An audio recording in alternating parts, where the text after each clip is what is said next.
Hi, Ty. Hi, Nathan. This is Brian. I think I might have messed up. So I was on a flight heading down to Miami. I unfortunately took Billy Gill Airlines and they dropped me off in Orlando. I'm gonna try to make my way down south and I guess if not, make the most of being in Orlando. I'll check in with you guys later.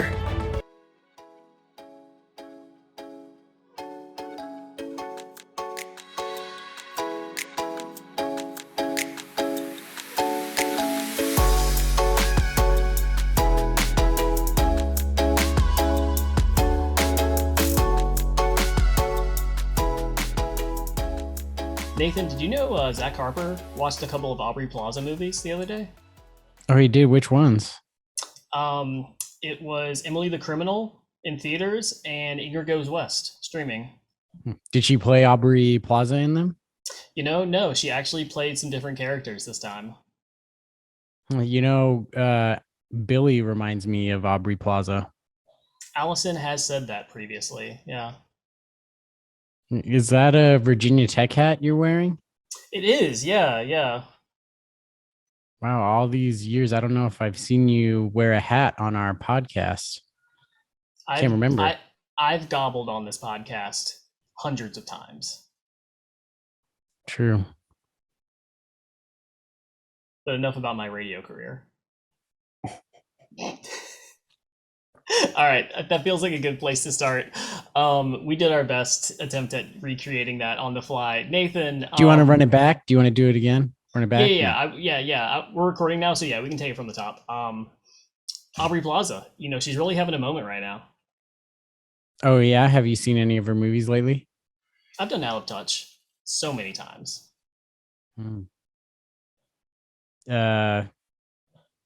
Billy's Gone. You got the Hakeem Nicks laugh. How much dick do you have in you?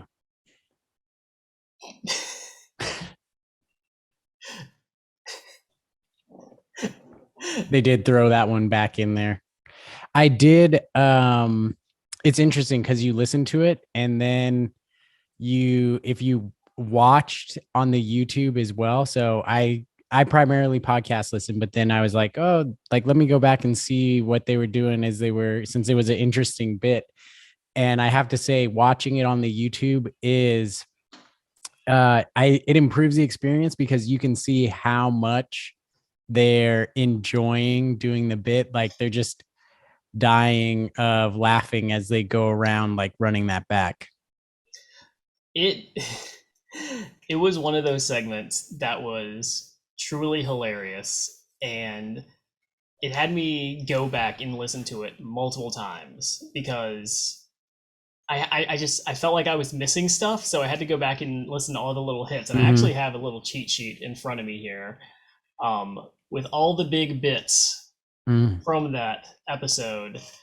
And Nathan, I gotta take, after Dan and Stu being on vacation, having these substitute teachers, as they referred to themselves on the Dan Le Batard show. Hi, this is the Fan Le Batard show, by the way. We didn't introduce that. I'm Ty. That's Nathan. Brian's on vacation too.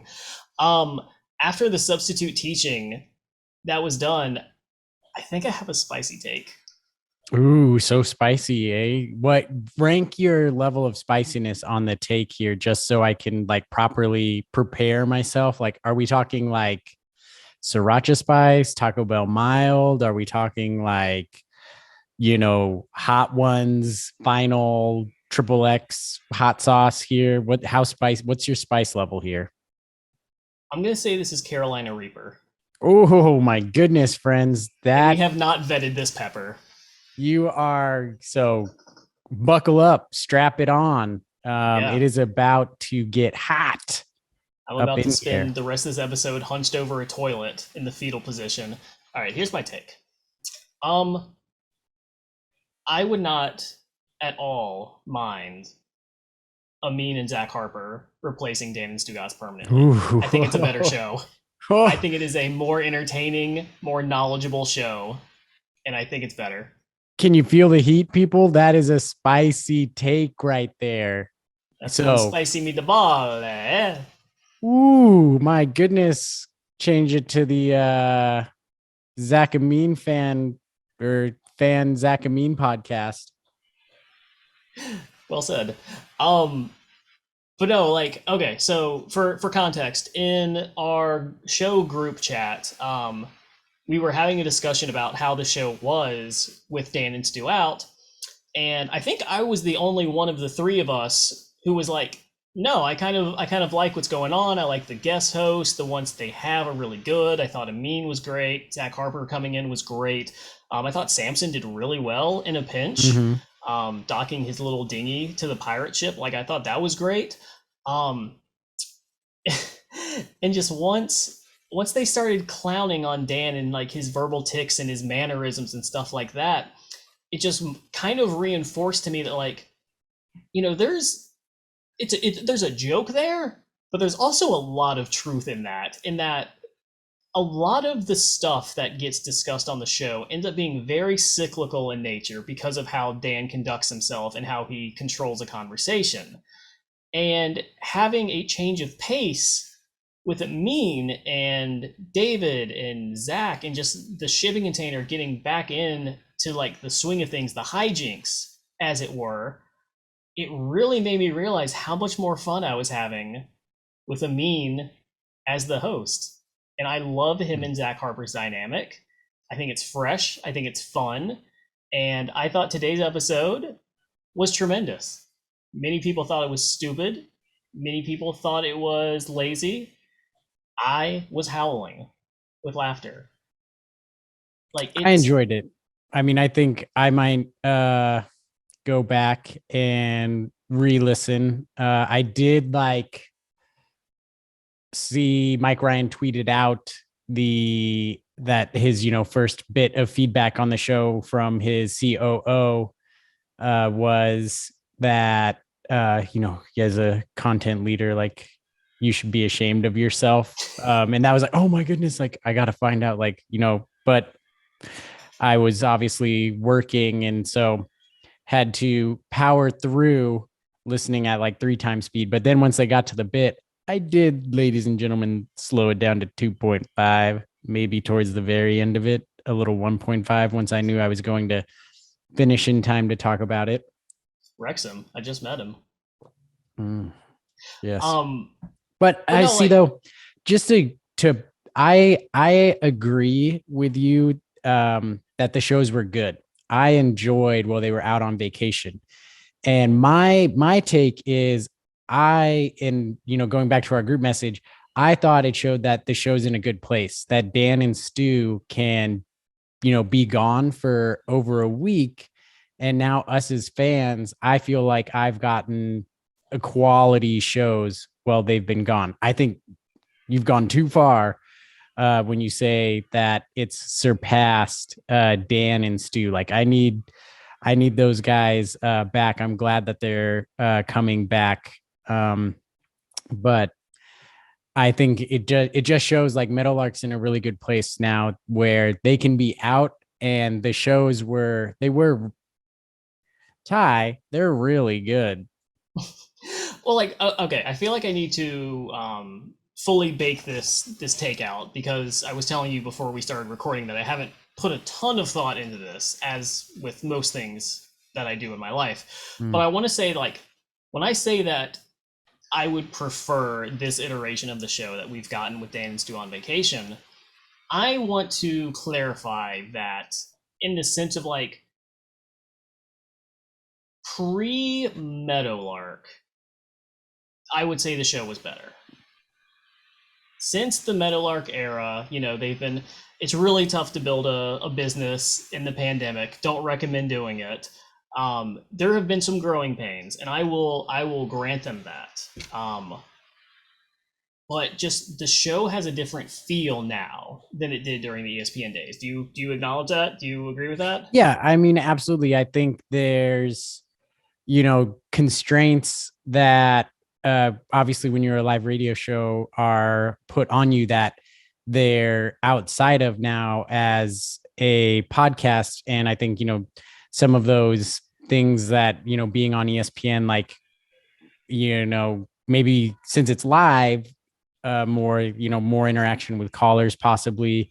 You had the and finallys, which of course fans love, hard net workouts, and in some ways, like, they can bring back a hard net workout per se, but as long as they're a podcast, it's always going to feel not as natural as, back when they're on ESPN. I know a lot of people miss that with Greg Cody.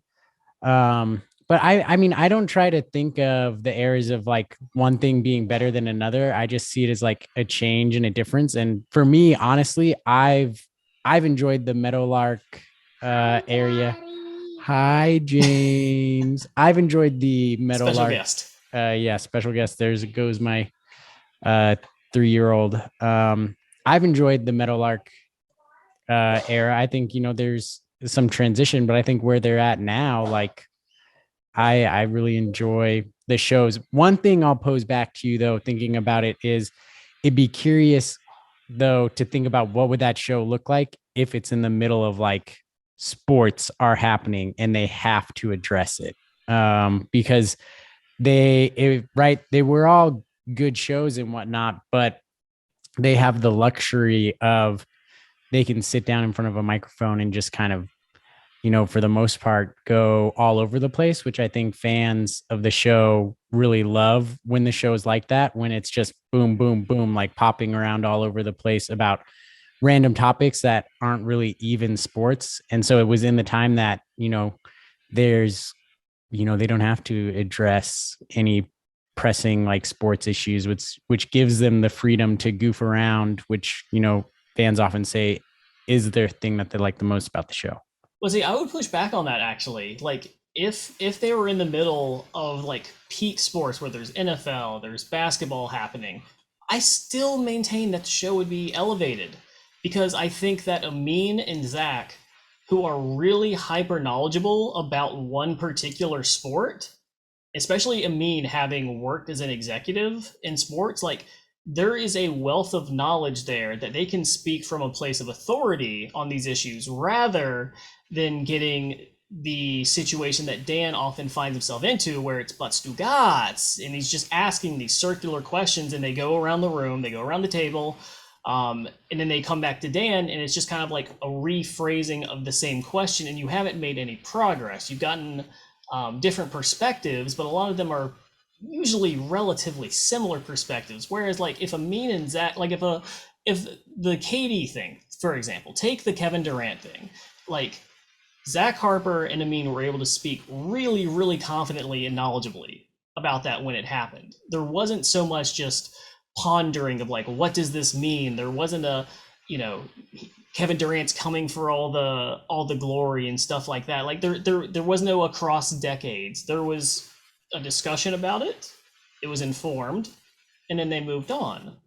It didn't have to be this circular thing that was just kind of like, okay, I feel like almost we're spinning our wheels here a little bit.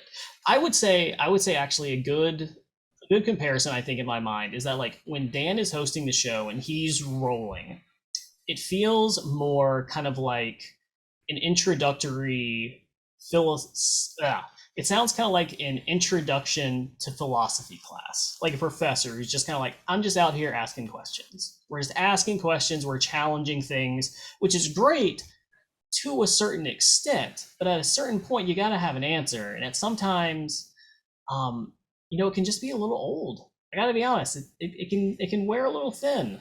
And so I think having Does anyone have the answers though, Ty? Does anyone have the answers? Depends on the question, Nathan. To the big questions, right? Like, can you genuinely sit here and tell me, do you know if Aubrey Plaza can act not like Aubrey Plaza? You know who has the answer to hard-hitting questions? Like, has Charles Barkley ever gotten to second of all? Amin El Hassan. That's who. Wow. Well said. Crazy. Anyway, all that to say, Brian vehemently disagrees with us, and if he weren't on vacation in Orlando right now, he would be shouting from the rooftops how wrong I am, and that's okay. it's a healthy discourse. We're three gentlemen who happen to have differing opinions.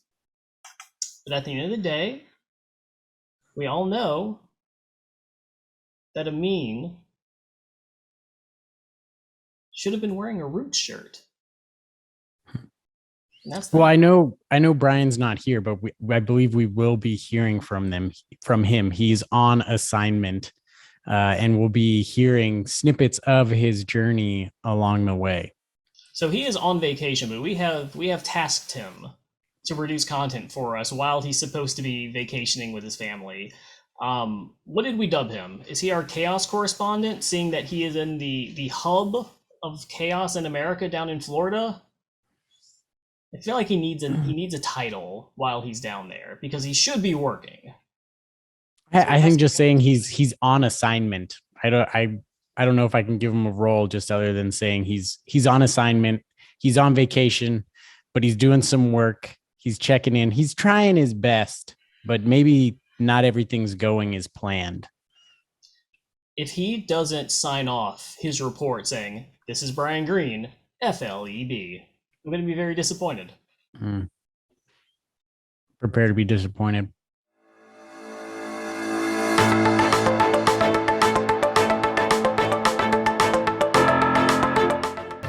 Hey Nathan, hey Ty, this is Brian. So I reached out to Mike Ryan. Him being a golden cane and me being a super follower, I figured it'd be real easy for me to kind of, I don't know, hit him up and he can come swoop me from Orlando down to Miami. But unfortunately, I ended up in a place with golden gators. So I don't know if this means that I'm now a supporter of the other college football team in Florida, but I don't know if this helps me get to Miami any quicker with all these gators around. So I'll touch back in with you guys if I figure out what the heck's going on. So little faith you have, Nathan. I've already heard everything. He sent it to me so I can put it in. What? Okay. All right, hold on. Pump the brakes. Okay. If you want to get down to why did he send it to me? He sent it to me, Ty, discussion. because you have an Android and you mess everything up in our group chat. So he has to send it to me personally because then I'll get all of his high quality footage and audio. I'll get it at full quality from iPhone to iPhone, but he can't send it in the group message. So you don't know what he's done. I do. Because if he puts it in the group message, it's going to be low quality. It's a waste of time, Ty. Just get an iPhone. Nathan, you know what I have sitting right next to me? Sheets and Giggles. Besides that, which, by the way, head over to sheetsgiggles.com. New products launching seemingly every day. Wow. Good stuff happening over there at Sheets and Giggles. Shiggles, as it were. You can now pre-order a mattress protector, which will go great with your Sheets and Giggles mattress, which starts shipping soon. So, ladies and gentlemen, You can bundle and save when you get those two things together. No, because I work for such a lovely company, Sheets and Giggles, I have a nice Mac computer here. Wow. Yes. So, wow. In theory, it's been a minute since I've used a Mac, but I believe there is a messaging app on here. So we could rectify this. I could bask in the stereo audio quality that you all are over there in Apple land just taunting me with. Yeah, and I did have to get a new phone over the weekend because when I was on vacation, I just walked into the pool with my phone still in my pants. Okay. I do have a question about that because this is not the first time I've known someone who's done something like that. Me and about 10 friends or so rented like an Airbnb down. Okay, I thought you were going to say you knew 10 friends who have just walked into a pool with their phone, and I'm going to be like, that's a lot. Yeah, no, that would be a staggering number. No, a lot of us rented a Verbo, like a beach house type thing down at the beach. And they had one singular, like 8-person hot tub in there. And we were all trying to like cram ourselves into it. And one of my friends who was there on the trip with me tried to cram himself into the hot tub with his phone in his pocket. And I was clowning him, like, how does that happen? But now you tell me that you walked into a pool with a phone in your pocket. And I ask you, Nathan, how the hell does that happen? How does it happen, Ty? Look, Ty, obviously you're wearing some old ass shorts. That's how it happens 90s ass for shorts. you. For me, I'm wearing this new cool tech shorts where we went and got a hotel and our son loves the pool, but I forgot to pack a swim trunk. But thankfully, I have these cool, totally rad new shorts that are these hybrid shorts that shake to dry technology, I'm guessing. But I didn't need a bathing suit. I had my regular shorts, which can double as a bathing suit. And so what happened is y'all, when you have 2 kids, also, you got to get a lot of stuff ready for the pool. I was just getting all the kids ready and putting sunscreen on myself because I burn like crazy the first couple of times I'm out in the sun, or if it has been a while since I've been in the sun. And, I took everything out of my pocket and I forgot about my phone because if I had swim trunks on, the phone never would have been in there to begin with. But since my pants felt like swim trunks, I would just kind of like assumed, oh, nothing's in my pockets to worry about, when I should have been checking my pockets. And I just walked right in, had my 9-month-old on like a little floating device. And I was like, wait a second, what's this in my pocket? And it was my phone. And at first I took it out. It was still working. It was fine. I'm like, I'm okay. They make these things a lot better. And I was really stupid about it. And I just dried the phone off a little bit. I kept it in its case and then I set it aside. And later I went to check on it. It was still working. And I was like, oh, okay, cool. Like still working. But then as I'm on it, like all of a sudden the screen starts to like fade down and like the Face ID went away and all that jazz. And I'm like, uh-oh. And then I take it out of the case and there's still water that was like in the case. So it was still like soaking in water. Yeah, I should have turned it off. I should have dried it off, blah, blah, blah. I should have got it in some rice immediately. And then I had to get a new phone. And when I got home, I tried the rice trick and it's bad because I was I was being cheap and I didn't upgrade my cloud. So I didn't have a backup for my phone. 2, I was also using that phone for like show ideas. So I had cataloged several old sounds from the show that I was planning for various show related projects and secret fan Batard projects. And now I have to start over from scratch and re-find those sounds for said secret projects, which that's a pain because it was like lots of different show sounds that I had cataloged that I was working on going to cut up into something, which now I don't know when I'll do that. So what type of phone did you have that died? Obviously it was like an iPhone, but like what type, do you know? I think I had an 11 or a 12. I thought they've been making those to be like water resistant up to like 5 meters or something like that. No? No, I don't know where. No, they're not.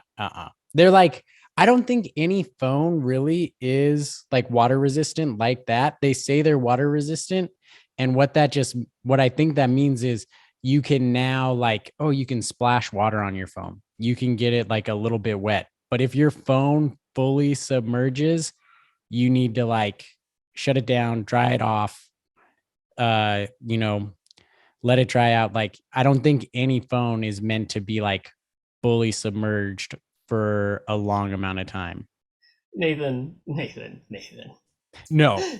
You go fully submerge your phone then, huh? Go do it. Your do fragile it. little I Apple dare phones. You. I your dare iPhones, you. Delicate as a flower. Don't you go do it, Ty. Get all Nate, wait. All fill. I was just about to tell you a story. You go get a bowl of water. Get a bowl. No, get a bowl of podcast water right now and put your phone during the in pandemic.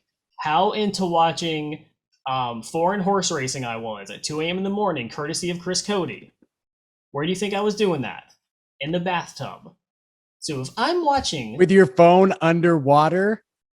Will you let me finish my story, Nathan? Will you let me finish my story? Go ahead. So I'm Go watching ahead. it. I am on an obscene dose of anxiety medication. I'm very tired, constantly. On more than one occasion, I have fallen asleep in the bathtub, holding up my phone to my face as I watch something. What do you think happens when I fall asleep? The phone slips and it drops into the tub. And you know what? My Pixel 3 survived at least 10 of those falls. And it still works by the time I upgraded it. So, Nathan, what? I submit to you, why does your pansy-ass iPhone not have the capability to survive 1 foot of pool water? That's crazy. It wasn't 1 foot That's of pool. crazy. I'm a What, tall you dive guy. into the Ty, deep end? Did you I'm jackknife off the fucking diving board? I'm a tall guy, Ty. You do not know where my pockets go when I'm underwater. That's like a good 18 inches. And it was like, it was at least 90 seconds before I realized. I am Googling the Pixel 3 waterproof right now. Do it. It sounds like you're just lucky because the first thing it says is your phone is water resistant, but not waterproof. Yeah. It has a water resistance rating of IPX8 under IEC standard 60529. Yeah, that's good. Water resistance may be compromised due to normal wear and tear or damage to the phone. Which is even more impressive because that phone took an absolute beating under my care and it still survived the water. Look, 10 times. Can I swim with my Pixel 3? Keep your phone dry, you idiot. Don't submerge your phone. Take your phone into a sink, shower, sauna, or bathtub. Don't take your phone into a swimming pool or body of water. This is from support.google.com. I take my phone into the shower all the time. It's perfectly fine. You and Whittingham. Listen, I gotta have something to do during the shower. What do you want me to do? Thought your Harper take was spicy with a meme out here. Is that not a normal thing? Do people not bring their phone into the shower to do something? I rarely. What do you need your phone in the shower like so much for that? Like, if it's, please tell me, what do you need your phone in the shower for? Just like browse Reddit, Twitter, watch YouTube videos, watch some footy on the telly. I've got a lot of stuff to do. I'm a busy man. But isn't that slowing? If you're so busy, isn't that slowing down the shower process? No. The watching. By the way, I'm in California. They say like get in and out of the shower like really fast because we care. Unlike Dwayne Wade, who's over there using his 500,000 whatever gallons of water. I take my showers quickly, Ty. I don't have time for a video. I'm done in the time of a YouTube video. I'm in. I'm out. Bing, bang, boom, boom. Nathan, that's because California has about as much water total as I have in my wine glass here. Like volume to volume, it's about that hurts, equal. Ty. It's about equal. Don't talk to me. Don't talk to me about California's water situation. Just move on. Listen, it's not my fault. Do you know how much dust? Do you know how much dust I breathe in a desert when I think it's rained like twice this year in Lancaster, maybe 3 times. Did you see this is kind of related. Did you see the world's 3rd largest river is dried up in China? Totally missed that. China is undergoing an unprecedented heat wave and drought since we've been measuring this stuff. And it's not good. It's going to have cascading effects. Climate change, folks. It's coming for you, whether you like it or not. That being said, no, I'm very pleased to live in an area where I can comfortably take 30-minute showers and think nothing of it. Mm-hmm. I've watched movies in the bathtub, Nathan. Entire movies on my phone. I watched Straight Outta Compton on my phone in the bathtub. the bath how does the bath stay comfortable? Like, isn't the water getting cold by like halfway into are you draining the tub and refilling it You've with got fresh hot to. water? After the Wow. water gets tepid, Wow. you've got to re-up it and heat it up, Nathan. If What type you of think this coastal elite over here is living in whoa, squalor? who's elite now? He doesn't empty out his Who's elite bathtub. now? Water snob Barely me. over here taking movie tub baths, draining your thing, doing it twice. Like, oh, water. If you think the California water shortage won't come for you, think again. Baby, I'm on the coast. I got water as far as the eye can see. I'm good. I'm on the coast too. I'm on the coast. What do you mean? I don't know what you're talking about. You can't shower. You want to shower with that ocean water? Yeah. Desalination. I watched a video great. not too long ago of a lady giving birth in the ocean.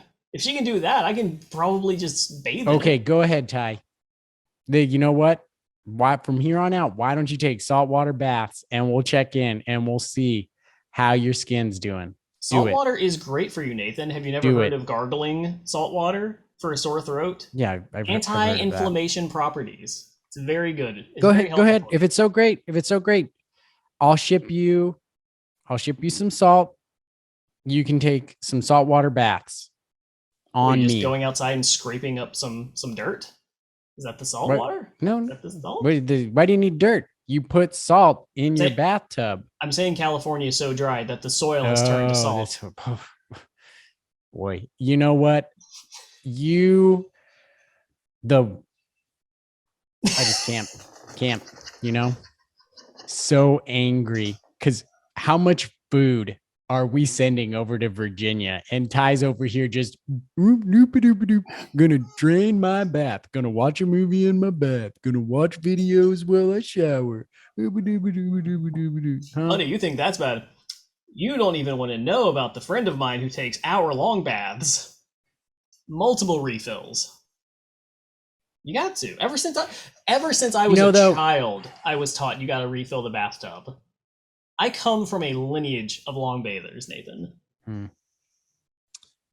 Well, it's genetic. I don't control that. It is what it is. I'm disappointed, but I guess the friendship can survive. It'll survive this. Now, Brian's report when he gets back, I don't know if we'll survive that. But we'll have to see. We just won't know, Nathan. We just won't know.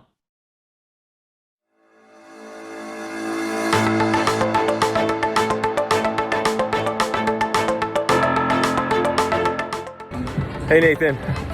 Hey Ty. Brian here. So in my attempt to try to get down to Miami, I Googled how to properly build a football franchise and maybe to bring me to the Dolphin Stadium or something like that. And I ended up at Legoland. Interesting, because some of these Lego builds are as fragile as the Miami Dolphins fandom when it comes to any sort of success and building any sort of quality team to put out there every Sunday. Let me try to see if I can find out where Blanchero lives. I'll check in with you guys later. BB is back. BB is back. See that? A pleasant surprise. Yes, with the one and only Eliz, right? Not just a partial return, but a full return of BB. Yeah, we're both Lorenzo over here. We can't figure out how to do that. The BB. Oh, that was good. Nailed it. Yeah, no, for a little behind the scenes, I want to say it was maybe like 4-5 months ago, maybe. We were in deliberations with the BB crew to do a BB reunion on this very podcast. And Eliz was not entirely sure how ESPN would react to it. So ultimately that died on the vine. There were scheduling issues with some of the guys. all that to say, I'm really, really happy it's back because BBBBBB is one of those podcasts that just puts a smile on my face. There is a genuine, just good vibe coming out of the speakers when you're listening to that show. They all just like each other so much. It's pleasant. I can't imagine doing a podcast with people that I like that much genuinely. Yeah, I was very happy that it returned, and it was one of my favorite podcasts when they started adding like, all the new, well, it wasn't one of, it was my favorite podcast. Like when they said it was going away, I was one of the people that literally went back and saved every single BBBBBB podcast and saved it and re-listened to them after they went away. So I was a big fan of that podcast, and I'm very happy to hear that it's back. I was kind of surprised though that they launched it under the Stupidity umbrella. That was a little surprising to me. I've got a theory on that. What's your theory? They're trying to pump up those Stupidity numbers. You think they're... Well, I mean, I think the Stupidity numbers are gonna go up once God Bless Football comes back. That's very true. BBBBB is like a great off-season acquisition for them. Perfect off-season filler. But I think the goal though is that they want their own feed, that it's going to be their own thing. But actually, I mean, who knows with how Stu Gatz is, it's like a win-win for Stu Gatz. One, it's a podcast that I'm guessing majority of the fans love. Stu doesn't have to be a part of it. It goes in stupidity and Stu gets to do less work. And Billy Gill is still, if that counts as stupidity, then Billy Gill is not producing that much more than if it becomes a whole podcast in its own feed. And then there's the occasional stupidity alone episode of BBBBB beep, and then God Bless Football. That's a lot. That's a lot for a man who just passed a rather large kidney stone. That is very true. Have you ever passed a kidney stone, Nathan? Nope. I'm good. Look at us being well hydrated. I'm proud of us. Yeah. See, right? I'm drink a lot, even though the water situation out here. I stay hydrated. Doing your part to cripple California's infrastructure. Wow. Though, speaking of some California news where the Recording Academy is located, the big game is officially Grammy eligible, which I was happy to see that they managed to get that done. So now we just have to wait till the end of September to see what happens. Now, Nathan, you have been on this for a while. You've been really trying to spearhead this. Frankly, even before their show was kind of going public with this, you had a website built out trying to promote this, and we will plug that website here in a second. But for those of us who don't know, and I'm part of that group, how are they now Grammy eligible? What did they have? What milestone did they have to cross? So I believe Mike mentioned this on the show. They just had to, by the end of August, I think you have to like formally, submit like your album to be considered. There was some process, and they were able to get that done in time and get the necessary things. I imagine it's, kind of like a formality. I don't know if someone else has to like nominate you to be Grammy eligible, or if you yourselves just have to, for your consideration, like here's our album for, best musical theater album. But Mike did mention on the show that they had to get that done by the end of August, and then they are Grammy eligible now. And then at the end of September, they'll be announcing the Grammy nominations for 2023.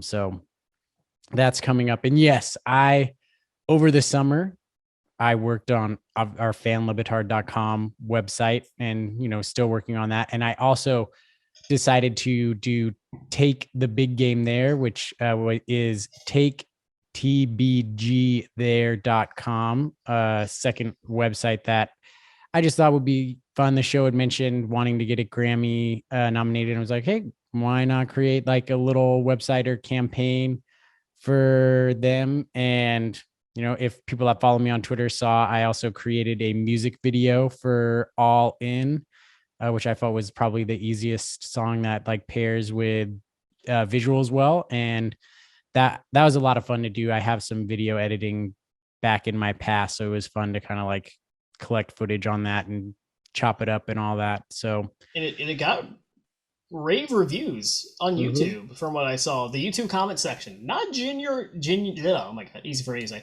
not generally a friendly place, but the people were complimentary. Nathan. Yes, for the most part, it rave reviews, lots of likes on the short video that I showed on Twitter, and a good amount of views on our brand spanking new YouTube channel, with a couple of comments of complimenting the video and whatnot. And yeah, that was that was a lot of fun to do. And yeah, I enjoy doing things like that. And our show is encouraging fans to tweet about and stream the big game. If you go to taketbgthere.com, you'll see we have a contest that's running right now, where if you tweet out what your favorite song from the big game is and why, with the hashtag for your consideration, hashtag take the big game there, if the song that's your favorite song is the number one song, those people that tweet that out will get a chance to win a free shirt from the Batard Show merch store, courtesy of us. So if people start tweeting that out, just trying to get more people streaming it, because more people streaming the show, streaming the album, means more people are seeing the album. So what do you think the process is for the Grammys? Like, do they have just like a couple of people in a room just sitting listening to every submission and just giving like thumbs up, thumbs down, move it to the good pile?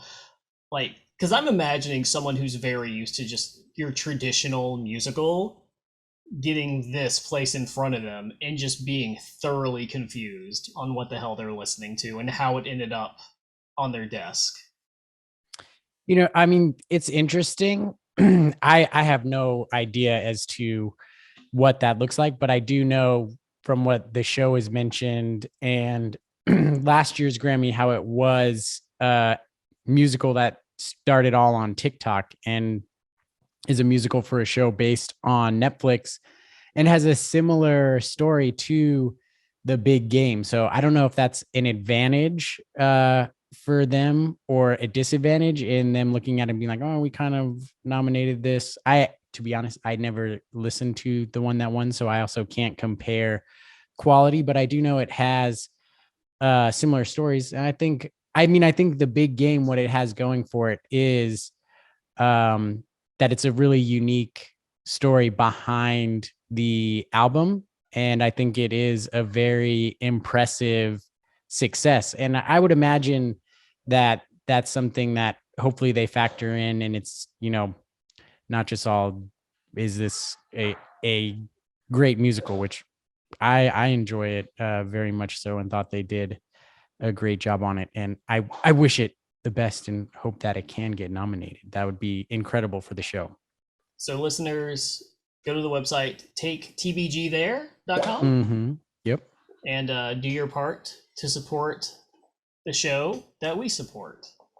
And, if by the grace of God, they somehow end up nominated, it would probably be the biggest thing the show has ever accomplished.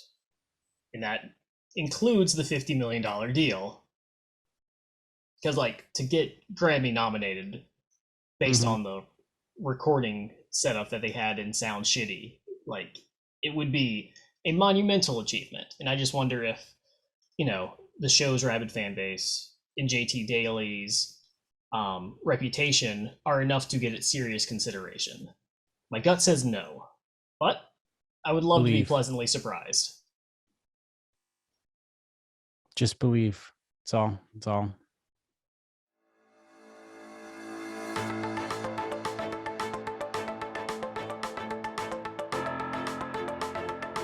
Hey Nathan, hey Todd, this is Brian. I'm currently at Medieval Times. whom I have met. My lords, my ladies, ready to cheer and honor this true horseman.